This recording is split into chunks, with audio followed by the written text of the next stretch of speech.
సీరియల్లో సినిమాలో నటించాలనుకుంటున్నారా? అయితే వెంటనే మా యాక్టింగ్ స్కూల్లో జాయిన్ అవ్వండి. నమస్తే రమ్మగారు. నమస్తే జయ. రమ్మగారు, మంచి దెయ్యాల కథలు ఏదైనా చెప్పుకుందామండి. మంచి దెయ్యాల కథే చెప్దాం. మంచి దెయ్యాలేనా? ఓకే. పూర్వకాలంలోనట ఈ పల్లెటూళ్ళల్లో అక్కడ పక్క ఊళ్ళు వెళ్ళాలంటే అడవి దారులు అవి దాటుకుంటూ పోవాలి కదా. అలాంటి ఒక కథ చెప్తాం. పూర్వం ఒక శేషపతి అని ఒక ఆయన పక్క ఊరు ఏదో పని మీద వెళ్ళాడు.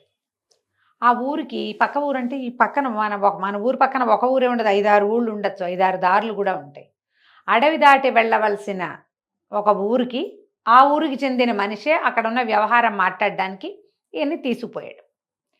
కాలినడకని వెళ్ళిపోవచ్చు.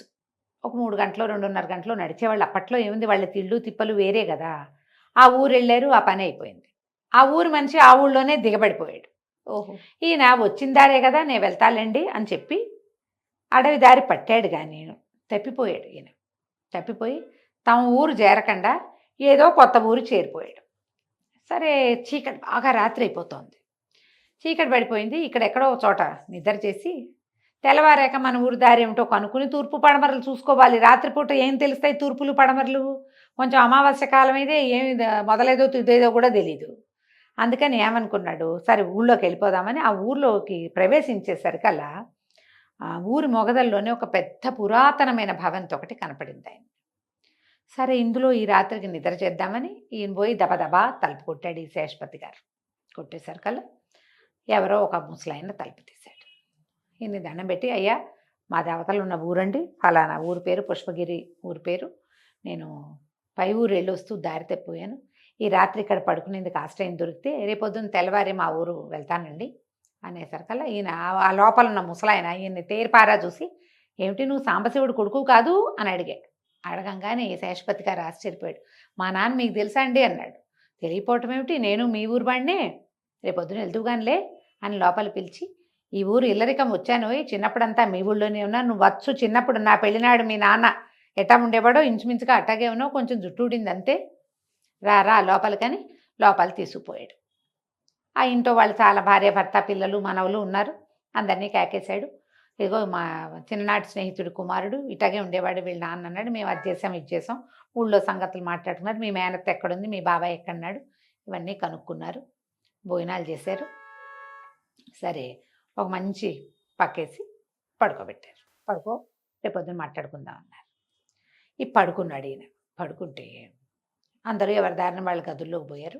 కాస్త 1 గంట నిద్ర పట్టింది. మామూలుగా మనం కొత్త చోటుకు వెళ్ళంగానే మొదట అలసటకి కళ్ళు మూతలు పడినా కాసేపటికి మేలుకు వచ్చేస్తుంది.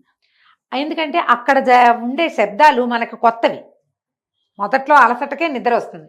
మనం ఈవెనింగ్ కొత్త ఊళ్ళల్లో హోటళ్లలో పడుకున్నా కూడా మెలకు వచ్చేస్తుంది. ముందు కాసేపు ఒళ్ళలసటకి నిద్ర వస్తుంది. మెలకు వచ్చిందా ఇంకా నిద్ర పట్టదు. ఏదో చూస్తూ ఉంటాం ఆకాశంలోకి.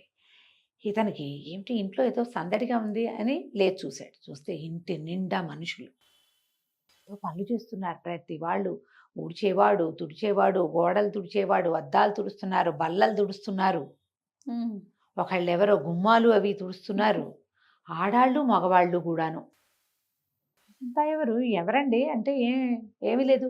ఈ కాసేపు అయ్యాక తనకు అర్థమైంది, ఇందాక తను ఒక సమూహాన్ని చూశాడు ఇక్కడ. ఆ ముసలాయన భార్య, కొడుకులు, కోడళ్ళు, మనవలు, వీళ్ళలో ఒకళ్ళు కూడా వాళ్ళు కాదు. వీళ్ళంతా ఎవరు? వాళ్ళేరి. ఈయన ఏం చేశాడు, ఇతను ఆ గదులు తలుపులు దగ్గరికేస్తున్నాయి. ఇక గదులని ఏవి గడియలు కాదు, దగ్గరికేస్తున్నాయి. దబదబా పోయి చూస్తే అన్ని గదుల్లోనూ మనుషులు నిద్రపోతున్నారు. వాళ్ళంతా నిద్రలు పోతుంటే ఈ గుంపంతా ఎవరు? ఈయన ఏం చేశాడు, గబుక్కుని వెళ్ళి ఆ పెద్ద మనిషి ఉన్నాడుగా వాళ్ళ నాన్నగారి ఫ్రెండ్, ఆయనే నిద్రలేపాడు.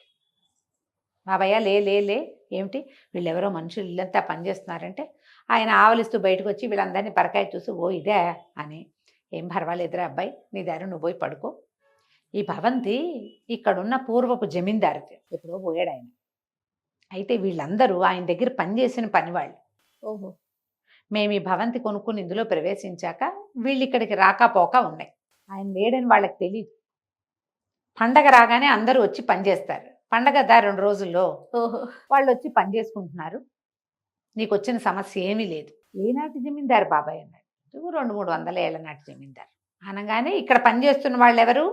మనుషులు కాదు. కాకపోయాడు, హడిలిపోయాడు.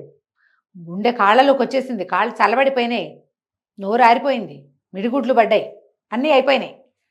ఆయన బాబాయ్ మాత్రం ఆవలించుకుంటూ పడుకోరా నాయన, తెల్లవారాక మాట్లాడుకుందాంలే, వీళ్ళందరూ పొద్దున ఎవరు ఉండరు, వీళ్ళంతా సవరించి పోతారు వాళ్ళే అన్నాడు. గదిలో పడుకున్నాడు వెళ్ళి. ఆయన లోపలికి వెళ్ళిపోయాడు. ఇప్పుడు ఈయన ఏం చేయాలి? ఎవరి దాన్ని వాళ్ళు పని చేసుకుంటున్నారు. ఈ శేషాపతికి ఉన్నాడుగా శేషపతి, ఈయన పోయి గదిలో పడుకున్నాడు. పడుకున్నాక అనిపించింది, ఓరి వీళ్ళ దుంపదేగా, ఏనాడు కొనుక్కున్నారు ఇల్లు, ప్రతి పండక్కి ఎవరో ఇంతమంది వచ్చి వీళ్ళ ఇల్లు వాకిలి అన్నీ అద్దంలా తుడిచేసి, మామిడి మండలు కట్టేసి, వేప మండలు కట్టేసి, పువ్వులు కట్టేసి, గుమ్మాలకు పసుపులు అవి చేసారా రాసేసి బొట్లు పెట్టి గోడలకు బంగారం అలామా చేయించేస్తున్నారుగా. అంటే ఎంత ఖర్చు పోయిందిగా, రూపాయి ఖర్చు లేదు. ఎంత బాగుంది వీళ్ళ సంగతి. పోనీ ఈ ఇంట్లో ఉన్న వాళ్ళు ఏమైనా ఈ వచ్చిన వాళ్ళకి ఏమైనా ఇస్తారంటే ఏమీ లేదు, వాళ్ళకేం అక్కర్లా. వాళ్ళకి మేలు చేసింది ఎవరు? పూర్వపు జమీందారు. ఆయన ఎలాగూ లేడు.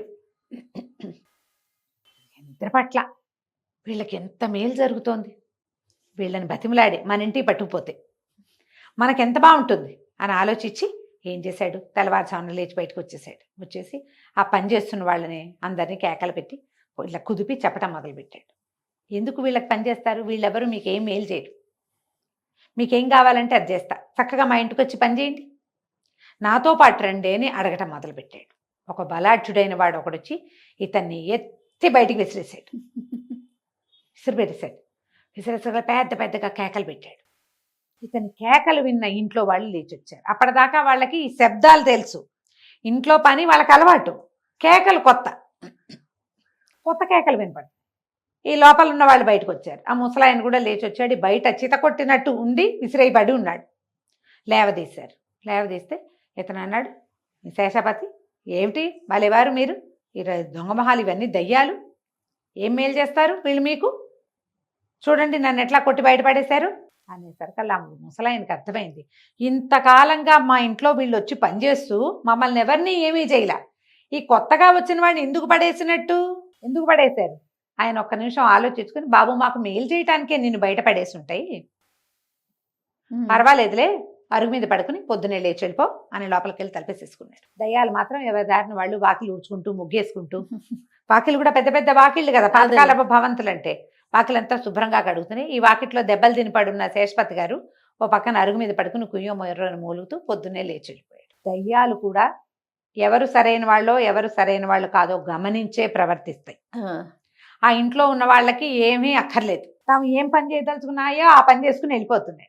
ఎప్పుడైతే వీడు ఇంట్లో ఉన్న వాళ్ళు తనకు రాత్రి ఆశ్రయం ఇస్తే వాళ్ళ ఇంట్లో వాళ్ళకి జరుగుతున్న మేలుని తనది చేసుకోవాలనుకున్నాడో వాడిని బయట పారేస్తాయి. అది కదా, దుర్మార్గులని దయ్యాలు కూడా క్షమించవు కదా. చూడు ఎంత బాగుంది, చాలా చాలా బాగుంది.